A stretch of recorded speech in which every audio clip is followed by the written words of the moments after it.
Hey, we're glad you're here. We stand in this moment to read God's word because it's probably the most important thing we'll read all day. We have respect for his word. We love his word. And so we stand to say, God, we honor it. We need it. We live by it. It's our guide. And so we go to Matthew chapter 5, the Sermon on the Mount. And Jesus begins. Seeing the crowds, he went up on the mountain. And when he sat down, his disciples came to him. And he opened his mouth and taught them, saying, Blessed are the poor in spirit, theirs is the kingdom of heaven. Blessed are those who mourn, for they shall be comforted. Blessed are the meek, for they shall inherit the earth. Blessed are those who hunger and thirst for righteousness, for they shall be satisfied. Blessed are the merciful, for they shall receive mercy. Blessed are the pure in heart, for they shall see God. Blessed are the peacemakers, for they shall be called the sons of God. Ladies, that's gender inclusive. You're part of that. Blessed are those who are persecuted for righteousness' sake, for theirs is the kingdom of heaven. Blessed are you when others revile you and persecute you and utter all kinds of evil against you falsely on my account. Rejoice and be glad, for your reward is great in heaven, for so they persecuted the prophets who were before you. This, church, is the word of God. And so we pray, Our Father, who art in heaven, hallowed be thy name. Thy kingdom come, thy will be done on earth as it is in heaven. Give us this day our daily bread, and forgive us our trespasses as we forgive those who trespass against us. And lead us not into temptation, but deliver us from evil. Thine is the kingdom and the power and the glory forever and ever. And the saints and the church and the sinners alike all said, amen. You can be seated. We had an incredible night last night in our marriage ministry, marriage event for couples that's dating, engaged, married. What a great night. Absolutely awesome. And I know that there were seeds sown, and just about every couple in the room said, we're going to contend for our marriage. We're going to contend for the marriages of our brothers and sisters. We're going to contend for the marriages of our kids and their kids and their kids and their kids. That's what we're going to do for every generation. It was an incredible night. Our guest speaker this morning gave us an incredible word, and I am excited to have him with us today. Blaine Bartell is not a stranger to us. Actually, I think, Blaine, if you come more than once, you're family. So you and Lori now are adopted into the Hope Collective family. But I've known Blaine from afar for over 30 years. His voice to youth pastors in my generation echoed to the depths of our hearts, and has walked through some of the most incredible battles and come out with Jesus on the other side, whole and resurrected. And I don't care if it was the good or the bad or the ugly. My respect for you hasn't waned. I love you. I am excited for you to hear the word God has put on his heart around generosity as our norm. And man, would you give a warm welcome to my friend, a part of this church, Blaine Bartell. Hop up here and challenge our hearts.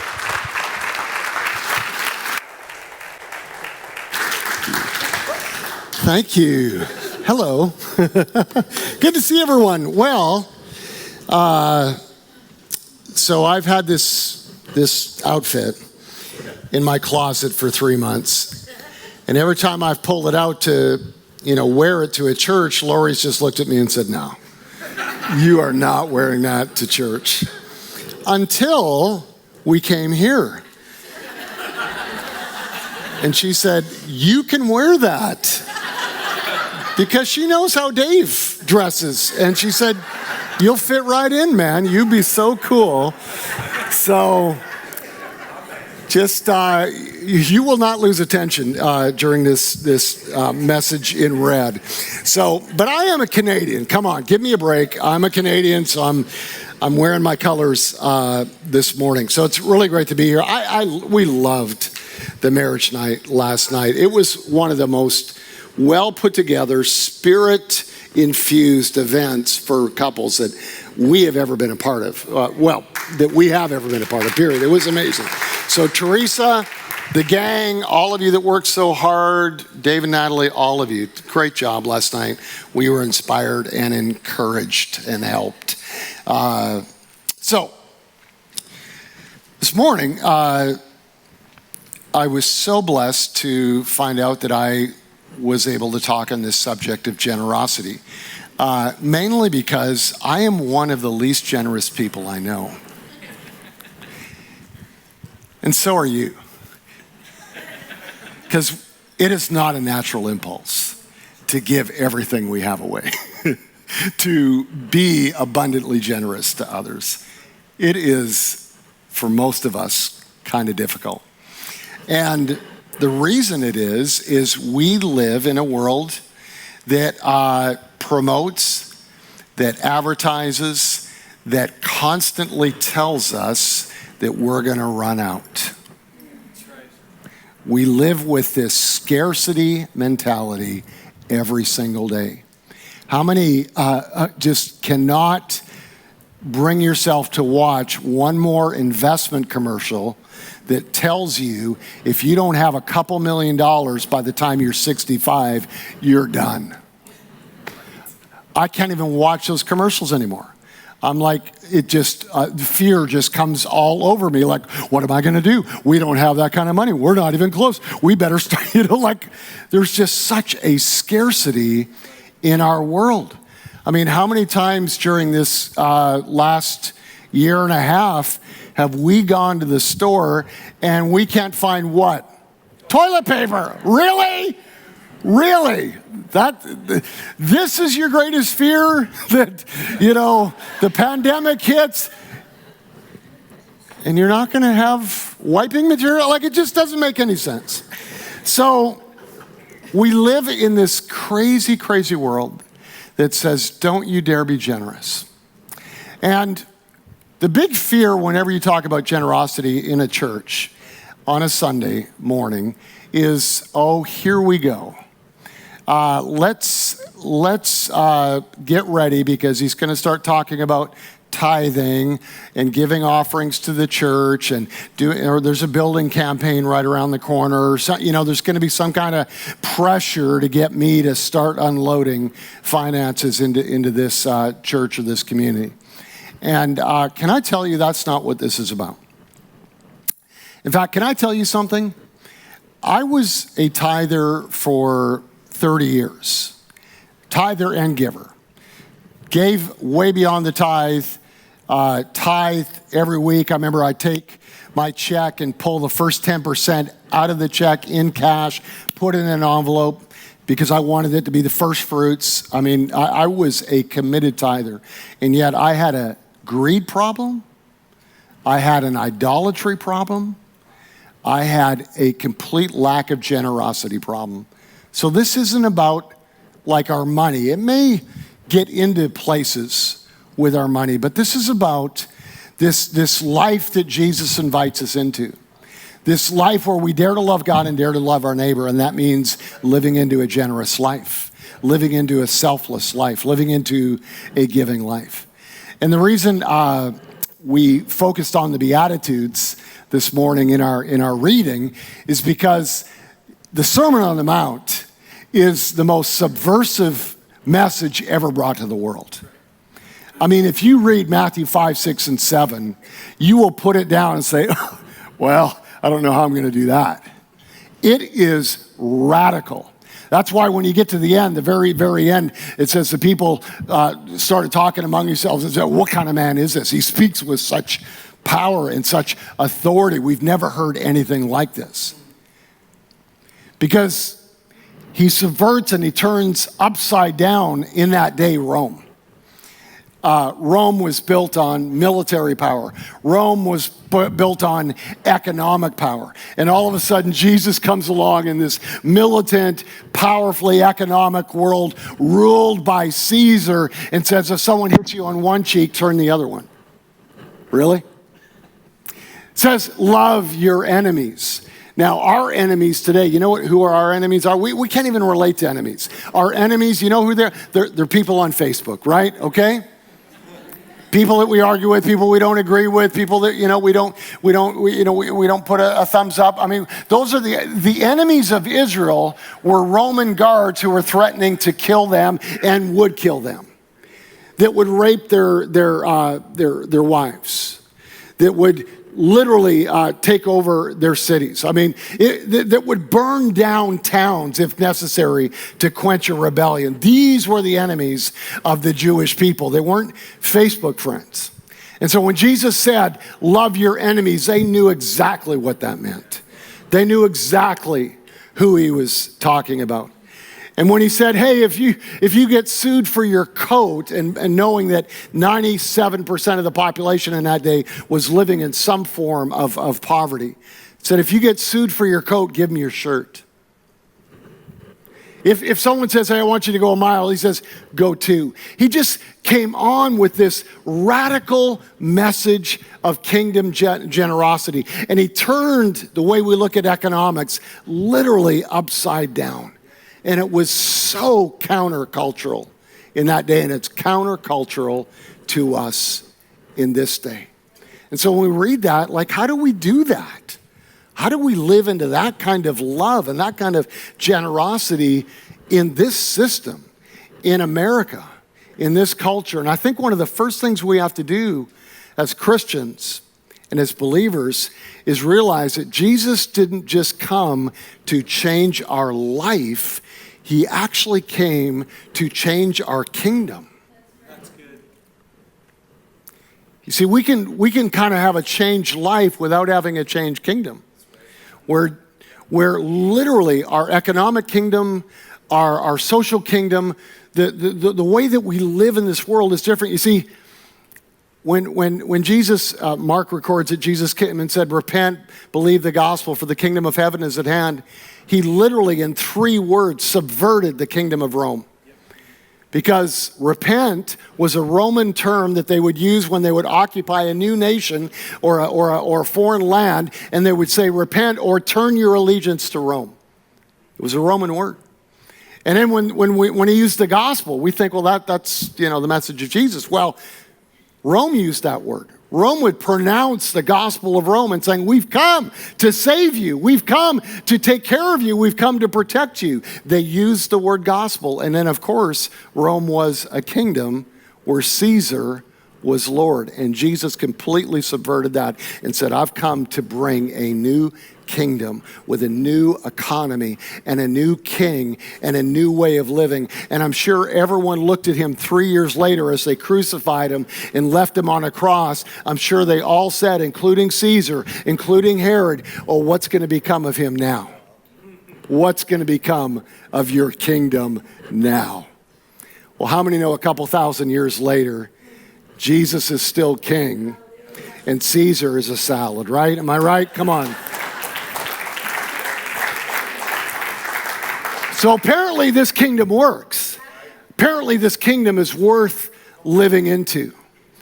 And so how do we become these people that have this poverty of spirit, that dare to say, I need more of God. I am desperately in search of more of God. I haven't got it all figured out. I come to God humbly. How do we find that? How do we come with mourning and empathy for others instead of judgment? How do we bring mercy into families and into lives and into the broken parts of our society? How do we become peacemakers when everyone in America right now is saying, choose your sides, stand up for your rights, do your thing, forget about the rest of the world? How do we become peacemakers in this culture, in this world? So this is what Jesus calls us to. And when you look at that word blessed, there's a beauty of what we can find in this giving of our lives away. Because I remember hearing the word for the first time, and it was never a part of my vocabulary. I was not a church kid, didn't grow up in church. We went to church when you were young, but then we quit because it was just to us at the time meaningless. We were in a church that really didn't preach the gospel. And I remember coming to Christ as an atheist. I had a year before just said, I don't believe in God, and I just completely walked away from any kind of cognitive belief that God was real. And then Jesus saved me, and he stuck me in this church of about 100 people full of Pentecostals, and I mean radical Pentecostals. I mean, swinging from the chandeliers, pew jumping, prophesying, throw you down on the carpet, lay you down, put something on top of you to cover you. I mean, it was just beautiful. Because if nothing else, as extreme and crazy as it was, if nothing else, I found a group of people who were just in love with Jesus, with all their radical stuff. And I remember these little Pentecostal ladies, these older Pentecostal ladies, every time I'd walk into the church, because I was 16, and I'd be there every Sunday night, every Wednesday youth group, and they'd say, oh, Brother Blaine, we're just so glad you are just so blessed. You're blessed coming in, you're blessed going out. You know, I mean, they just kept using that word blessed, and that was a word that was not in my vocabulary. I didn't know what the word meant, and I just assumed it meant something good. So I just started using the word, you know. Well, I got really curious when Jesus said, you're blessed. If you're merciful, you're blessed. If you're peaceful, well, what does that mean? So I look up the word, and it's this cool Greek word, makarios. You want to learn Greek? Everyone say makarios. Awesome. And it means this, the ecstasy of the gods. It was a Greek term for what they would call their gods' ecstasy. They believed that all of their many Greek gods had this divine kind of euphoria, joy, ecstasy, like this supernal happiness that was unapproachable by a human being, but only the gods could have. And so along comes Jesus, grabs that word and says, makarios is the one that is a peacemaker. Blessed is the one who mourns. Blessed is the one who is pure in heart, who suffers righteously. He says, there's this new way of living. There's this new way of finding meaning and hope in your life. And so God began this work in my soul of generosity. Because even though I was a tither and a giver, there were idols in my life that you could not touch and that God could not touch. I had to have a certain kind of car, had to have a certain kind of house. There's a certain amount of prestige that I wanted to carry. All these subtle little idols that I felt like, oh, they're all okay. But ultimately, Jesus wasn't king. He wasn't the king of generosity in my life. And so I got really desperate because, as many of you know, it's been about 12 years now. 2010, I lost everything. So had a major crisis in my life of my own doing, 23 years of secret sexual addiction, started with pornography, went into just a crazy world. I wish we still had some books, but we ran out. You could read the story. I'm going to send 20 to maybe 25 to you, Dave, so you can just give them away in the next week or two for those that didn't get one. But so this crisis hits. I lose my marriage.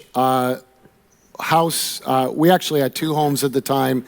Long story, it wasn't because we wanted two homes. We were selling one, buying another, and it just so happened we had two at one time for about 6 months.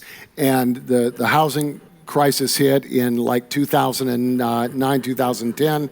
Both houses had really escalated in price in the North Dallas, Frisco market. Both houses went down, nearly half.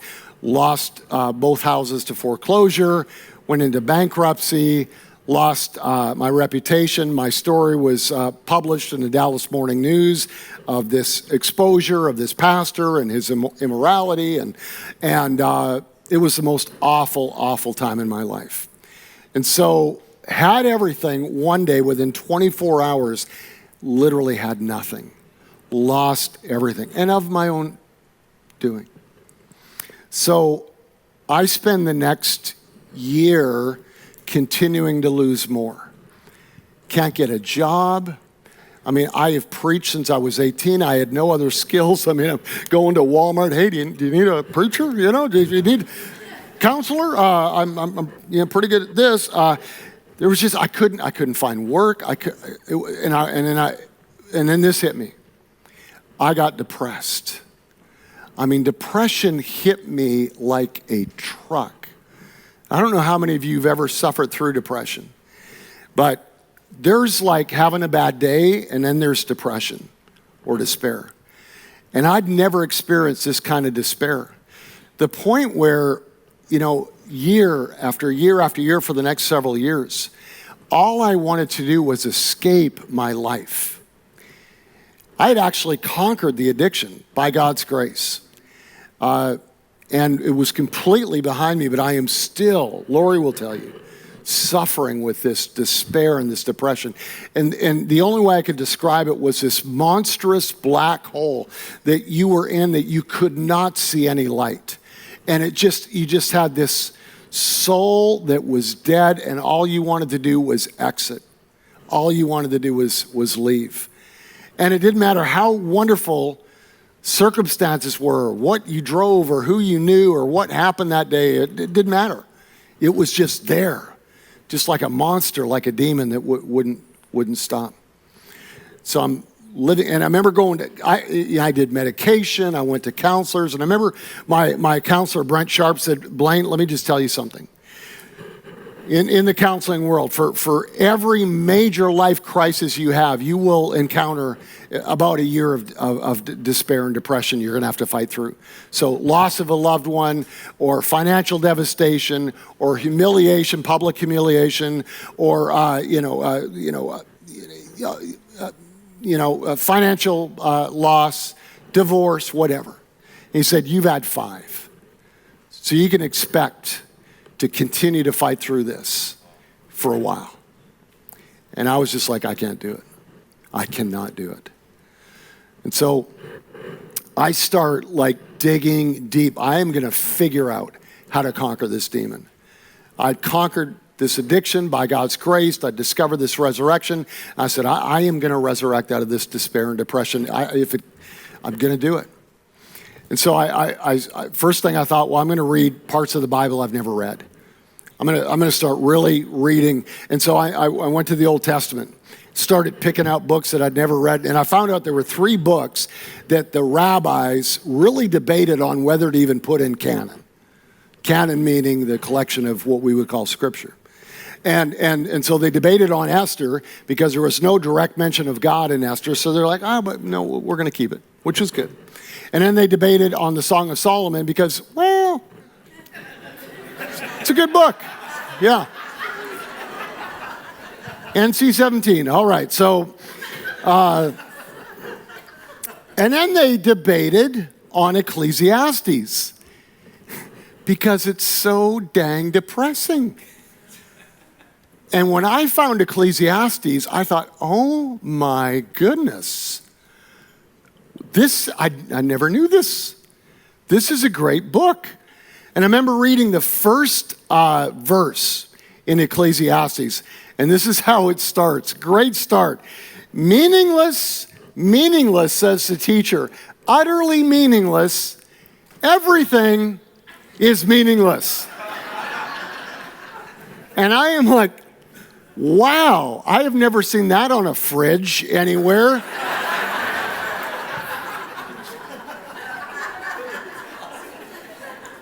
I was like, I love this guy. Who is this author? And I keep reading. I'm like, man, I so relate to this guy. So I keep reading. I get down to chapter 4, and man, he's going nuts at this point in chapter 4. Look what he says in chapter 4. And I declared that the dead who had already died are happier than the living. And who are still alive. But then he said, better than both, better than everything would be he who had not yet been.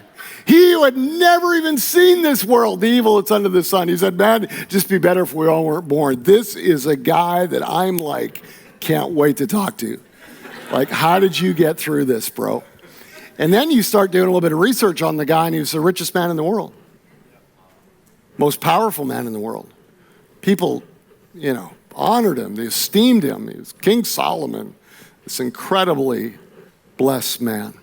And yet, he's encountering this place in life where he's like, really? What really is life all about? And so I began to say, okay, well, there's hope. There is hope. And really the only answer he gives at the end, it's such a simple answer, but he says, remember your Creator in the days of your youth. Like, go back to God, figure this thing out with God. So I thought, well, I'm going to go back to Jesus. And I began to read these Beatitudes again. And while I was reading these and just leaning into this idea of radical generosity and giving your life away, while I was just thinking about the application of that and how that would work in my life, and if it would actually work, if that blessedness, that Makarios joy, that ecstasy of God was actually possible by giving our lives away, I began to read some secular studies on happiness. And so I found this guy whose name is James Montier. He's this English chap, and he was an investor, and still is, for billionaires. So he takes billionaires and he makes them more money. He's called the prophet in pinstripes because of this thing that he did. So he had been doing this for a decade or more, and he finally took a step back from all of his billionaire friends and himself, who had become a multimillionaire, and he said, I'm kind of noticing something here. None of us are happy. We're getting divorces. Our kids are going crazy. Some of us have taken our lives. We're addicted to drugs and a bunch of other things. We are going crazy. Why is money not the cure? Why is the power that comes with money not the cure? He said, I'm not happy. And so he went to an Ivy League school, and he said, I am going to give you $1 million to do a study on universal happiness. He said, I want you to go to every nation of the world that you can. I want you to study this. I want you to survey. I want you to ask questions. And I want you to come back as quickly as possible to tell me what creates happiness. How does one become happy? So they come back a year later. And 1 year later, they publish this huge, long paper and dissertation, but they basically come down to these three things. They inform Mr. Montier that happiness, according to their studies, is found in three cups. Cup number 1, cup number 2, cup number 3. How many would like to know those three cups? Yes. I was curious. So cup number 1 is basically genetic happiness. So all of us, everyone in this place this morning, is born with a certain amount of optimism and joy and happiness. Some of us more, some of us less, many of us somewhere in the middle. So we're like, some of us may be Eeyore, others of us may be Tigger. You ever been around Tigger? Not long. It's like, I can only take so much of that, bro. That can't be real. Like, come on, relax. So we all have that. And it's 50%. So the truth is, even if you're at 50% and you're like incredibly, optimistic, and it's still not going to be enough. You're still going to be halfway there. So here's cup number 2. 50%, cup number 2 is 10%. 10%. Guess what cup number 2 is? Cup number 2 is circumstantial happiness. So this cup is the cup where if everything's going good, If you got a great job, you're making great money, you're well respected in the community, you're born into the right family, you live in the right neighborhood, you know the right people, you get a good job, you get a raise, all of that stuff. If all of that is going great, you can get 10% of your happiness out of that cup. Now think about that for a moment. We Americans and Canadians invest every bit of our investment in that cup for a 10% return. Man, if I can just get this. If I can just get this. If we can just get here. If we can just make this cup. If I just knew this. We just are constantly fed this lie that if we just have a little bit more, that somehow we'll finally get there. Reminds me of the great philosopher. I think I've got his quote up here on the screen. Incredible theologian, Mr. Jim Carrey. He said, I hope every one of you will get rich and famous and have everything you ever dreamed of so you will know it's not the answer. We've all been there where I remember getting the Duster, the 1970 Duster when I was a kid, 16 years old, $1,000, man. This Duster was amazing. 225, 0 to 60 in like a day and a half. It was amazing. And then a year later, I was like, I got to get a Camaro, and I sold the Duster and got a Camaro, green Camaro, black racing stripe, went even faster. But a year later, no, I got to get the Firebird. So I get the Fire, and it just never ended. Never ended. Cars became my idol. And I just kept thinking, well, the next car, until finally I'm at the Porsche. And a year later, I'm like, yeah, kind of done with this. Like the world will never fulfill us. That 10% cup will never quench our thirst for meaning and joy and significance. And then we get to that last cup, the third cup, the life-altering cup, the cup that changes everything. We call it the tipping cup in our joy and in our happiness and in the meaning that we find in life. And they call the third cup the 40% cup, the cup of intentional, benevolent activity. This cup where we dare to be intentional in our relationships and in our encounters and in our connections with people to bring blessing, to bring benefit, to bring good, to be unselfish, to give our life away. And they said 40%. And so here's the thing. If you got 50% on your genetics and 40% on your intentionality, you don't even need the 10%. 9 out of 10 hours a day, you're like, great. And God throws in the 10% to all of us because he said he'd take care of our shelter. He said he'd take care of our needs. He said, in fact, he'll even bless us in our wants when we seek first what? The kingdom of God and his righteousness. Everything else is given to us. He even cares about that 10% cup. So I thought, okay, I wonder if this actually works. I wonder if I began to intentionally be generous every day in my relationships, in my family, with my friends, with my enemies. I wonder if this would change my blessedness in my life on any level. And around that time, my son went on a trip. My son, my oldest son, his name is Jeremy, and he has suffered from incredible depression, even more than me. So much so that when he was 25, he tried to take his life. And I mean, seriously tried to take his life. Took 200 Advil, drowned it with a bunch of alcohol. The last second hit 911 on his phone when he just felt himself passing out because he realized how stupid he was and what he had just done. And then passed out, and they tracked his phone to his apartment, took him to the hospital. We got a call, said he's at the hospital. We went to the hospital, and he was literally in a just passed out comatose state for 5 hours. And they just kept pumping his body, trying to get all this out of his system. And finally, like 5 hours later, he kind of came to. And so I've never hit that kind of depression. I mean, I've been close, but never that. So Jeremy and I began to spend a lot. And what was crazy, you guys, is I had seen him the Sunday morning This was Sunday night. I'd seen him that Sunday morning. He'd been in church. We sat in my truck, and I asked him how he was doing, and he said everything was great. So we began to obviously connect, get him into counseling, therapy, spending a lot of time, and just really trying to help to get him through life. And everything had been great in his life as well. He had a great job. He had a relation. I mean, everything. So he went on a trip shortly after that.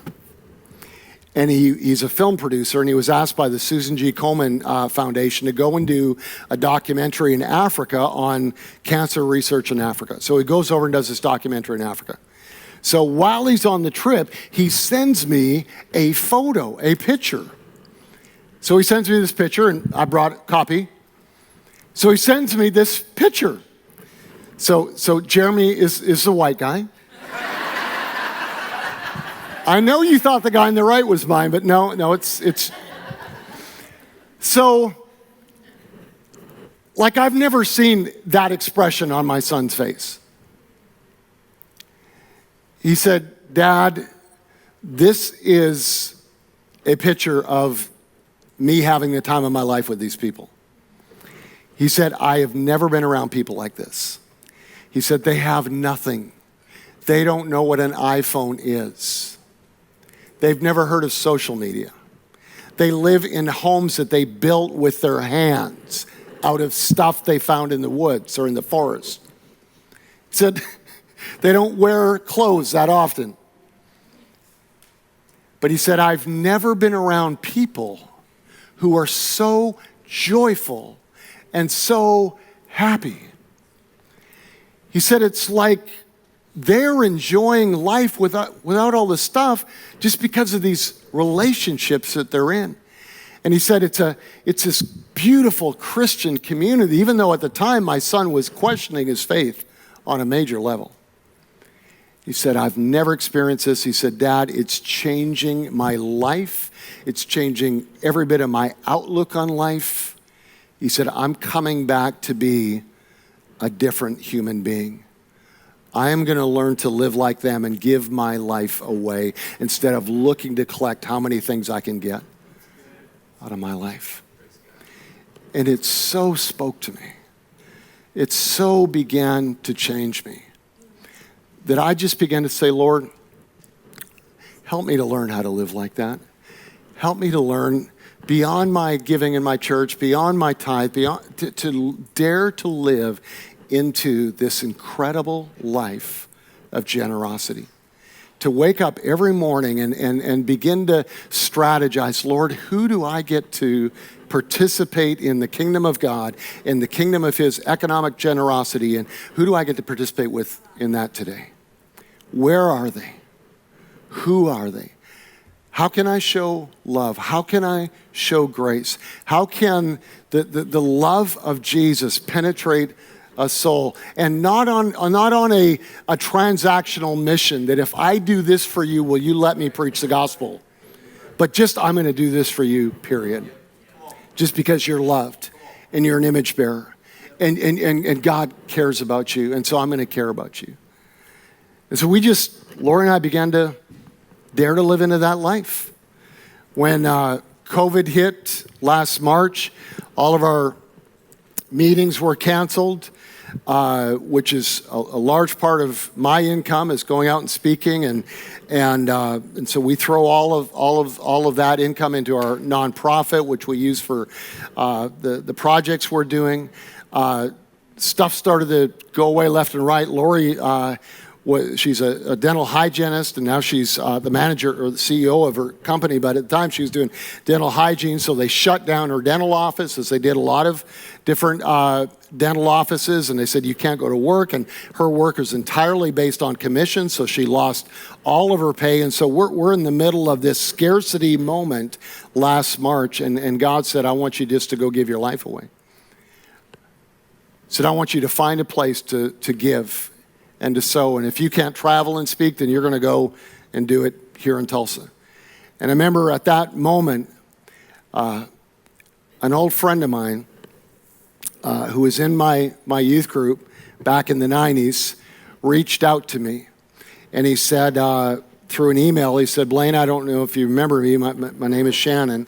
And of course I remember you, Shannon. Yeah, and he said, well, I just got out of prison. I don't know if you know, but I was in prison for 11 years. And he said, I'm a sex offender. And I was caught with child pornography. And he said, I've been in prison 11 years. He said, I had no defender. I had a public defender, and I got the longest possible sentence. And he said, I deserved it, you know. He said, I'd never touched a child, but I did download some of this pornography. And I got caught. And he said, it's been the worst 11 years of my life. And I have just prayed every day for Jesus to forgive me, and I feel so much shame. You're the only one. That's what he said. You're the only one that I felt any kind of confidence at all that I could reach out to and felt any kind of hope that you might respond, because you messed up so bad too. Thank you, Shannon. He said, I read your story online, and the Lord put it in our heart, help this guy. He had just got out of prison. He had nowhere to go. He had no family. He had no friends. And so we met with him, and we prayed with him, and I began to disciple him and began to work with him and help him. And he was truly a changed man.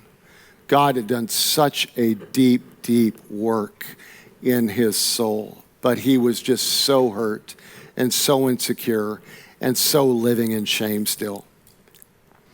And couldn't get a job. No one would hire him because it all do the background. He had to inform them of his crime.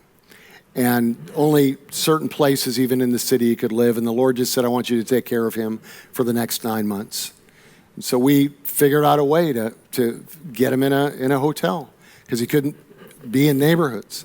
So we found this hotel off the city a little bit, and got him into a room and began helping him get connected with some work. And the Lord just said, I want you to give your life away for this young man, to help him to have a resurrection and a second life. And I was amazed last year as we just began to say, okay, God, we're going to live into this kind of life. We're going to live into this kind of generosity. How that God began to bless everything that we were putting our hands to. And we got to the end of 2020, and we looked at each other and said, we just had the greatest year of our life in terms of ministry and in terms of the blessing of God that began to come, and people that began to partner with us, and doors that began to open. We just launched Catheros, and in fact, this is a test church for us, a partner church for us in our Catheros, which is our sexual addiction program for men, bringing men into sexual purity and out of porn and out of sexual brokenness. It's an 8-week training and group work program. So we just launched that. We launched it here, and we launched it at my home church in Tulsa, Church on the Move. And now it's beginning in the last 30 days to go around the country, literally around the world. It's in the Philippines, it's in South Africa, of course it's in Canada, and it's all over the States. And God just opened that door in 2020. There was a church that just came to us and said, we want you to multiply yourself and get this message of purity and the power of resurrection for men that are living in this crazy world. And so we're going to fund the entire program to get it out. And they wrote a check out for $20,000 to get all of this done. So I want you to know this morning that we have a chance to live into this radical generosity of Jesus. We have a chance to truly bring the love of Christ into our world. And we're going to do it in a way that's significant. And I'm going to tell you something. What is happening in this church, the things that you are already doing, the outreaches that you are involved with. When I got back here and Dave began, I just said, hey, what's going on? What are you doing? And he's like, well, we're doing this, we're doing this. Bro, really? All of that? I have never seen a church community that is doing what you guys are doing. You are not just a church. You are living and being the church, not just in this city, but I believe around the world.